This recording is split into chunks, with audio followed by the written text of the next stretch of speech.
Hi everyone, thank you for joining me at K Warner Studio. I thought I'd do a different kind of a video, a product spotlight on the Distress Oxide new ink pads that are out.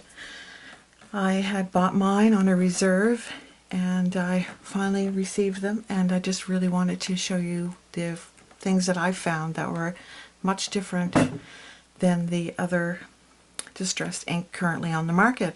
So they look the same in that the container's the same shape. The only thing different is that the first ones we have, the regular Distress ink, are in a black cube, whereas the Distress Oxide are in a gray cube, but they fit on top of one another. And then the other difference is that they both have the same kind of pad, but the other difference is these are the same two colors. The cracked pistachio in the regular Distress ink is transparent, whereas the cracked pistachio in the Oxide ink is really semi-opaque. The other thing is that this is a dye ink, this Distress ink, whereas the Oxide is a fusion of dye and pigment ink, which means they behave differently. They still have this same qualities of being able to blend them, and they blend much easier. If you're one that struggles with blending, you're not going to with these, and I'll show you that in a moment.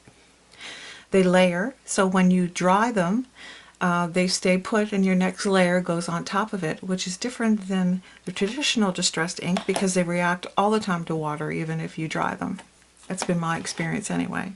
With these Oxide inks, you can paint with them, you can stamp with them, you can emboss with them. There's just so many things, so I'm just going to get into them right now. You can watercolor, and they're a matte finish. They look like they're chalk-like, but they're not. And I'm just doing all of this on cardstock with the exception of one piece, and I'll identify that when I come to it. So this is Nina Solar White 110 pound cardstock, just ordinary cardstock.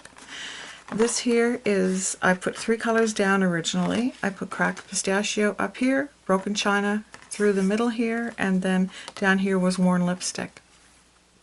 I spritzed them, and you can see the first layer here. You can see the blue coming through here, and you can see the blue, the green down here, so that's where the green stopped, and then we have the red down here. And then I dried it after I spritzed it, and then I put a different layer on top, so I extended the blue. I extended the blue up to the top here, and I extended the blue down to the bottom. And so you can see here a little bit where it's a little mauvey, that's where one part of it is, but it's really clear up in here where this changes from blue to a mauvey purpley color. And then here you can see where I put it on top of the green, so you see the layer that's blue, but you also see the layer of spritz that's green. And up here you see the green where it turned to a light minty green from this cracked pistachio. And then down here you see the light pink, because when the water hits it, it's like it comes alive, it changes. So you can see distinct 2 layers on here on this piece of paper, which is much different than the Distress ink. And you just keep going with it, you'll get mud, but with this you don't. Now this was blended with one of these little mini brushes, this one here to be exact, and then I spritzed it, and you can see how it changes the color here from the blue to this more of a muted blue, and it makes it much more opaque. And then here's just an example of blending. So I blended this. I put spiced marmalade, cracked pistachio, and fossilized amber, and then I extended the cracked pistachio over the fossilized amber, and you can see the 2 distinct layers here, one on top of the other. And then over here you can see the cracked pistachio up on top of this spiced marmalade, and you can see the 2 distinct layers there too. You can see the layer underneath where it has the orange, and then I'll move it back a little, and then the one on top which has the cracked pistachio. When the water hit it, it changed it much different than the droplet over here, for example, because that has the cracked pistachio on top of it. So that's that. And then for the people that like the mixed media grungy stuff, I did this. This is with a black cardstock. It's not a very thick cardstock. It's just one I buy when I'm doing some mock-ups and I want to see how it's going to use. I don't make my cards out of this, but I just thought I'd give this a try. So this is worn lipstick up through here. This is cracked pistachio and broken china. So broken china, cracked pistachio, and then some worn lipstick thrown in around here in different spots. I spritzed it with water. I dried it. I put on a second layer. So this part up here is the second layer. And you can see that, where you can see the difference in color. And then I spritzed it with, what are those called? The metallic copper. Just lightly with droplets off of a brush, tapping it on my finger and dispersing the paint all through it. So that was easy. That took me about a minute and a half to complete this task. So for those people that like that kind of mixed media grungy stuff, it's workable for that as well. Now I just wanted to show you where I had blended. This is navy, and I blended the worn lipstick with the broken china, I believe. And now I just wanted to show you with the cracked pistachio how that works. So you can give it a go if you like. And it shows up well, and you can see blends. But it gets in the frame there, sorry guys. I'll move that out. But you can see how well this blends on there, and that's just going across at once. Now here's a little more. Oops, let that focus. And there you can see how well that's working. And no ridges, everything goes pretty solid coverage. And then down here. And as I go, you can see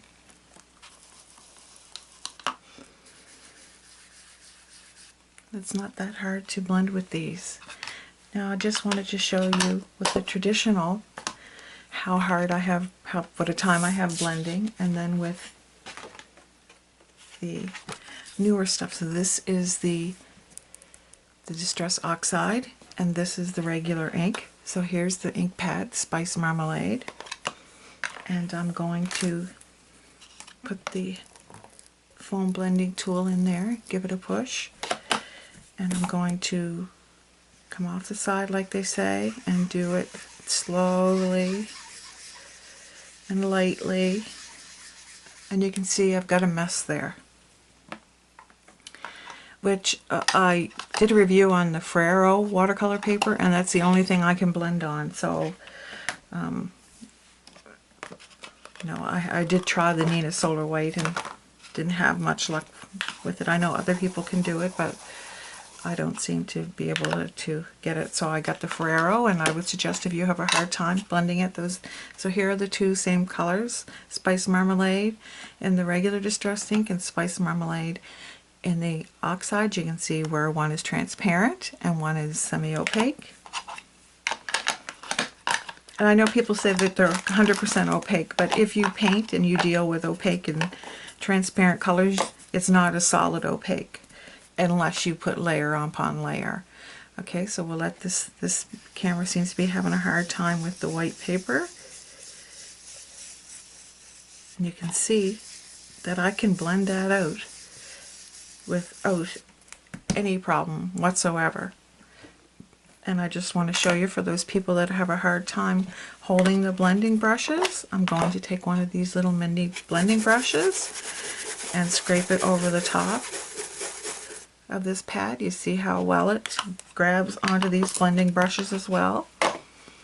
And then we're just going to bring this on here. Now yes, it is a soft blend, and you might have to do a couple, put it on there a couple of times, but it works well, and it covers just as well with this as it did with the blending foam.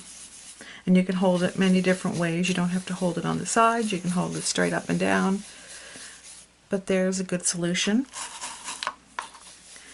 for anyone that has difficulty blending. This is a doable thing, and this ink pad makes it very easy to do.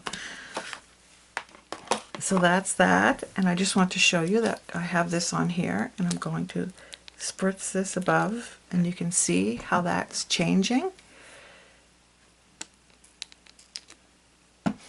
Now when I put it on the traditional,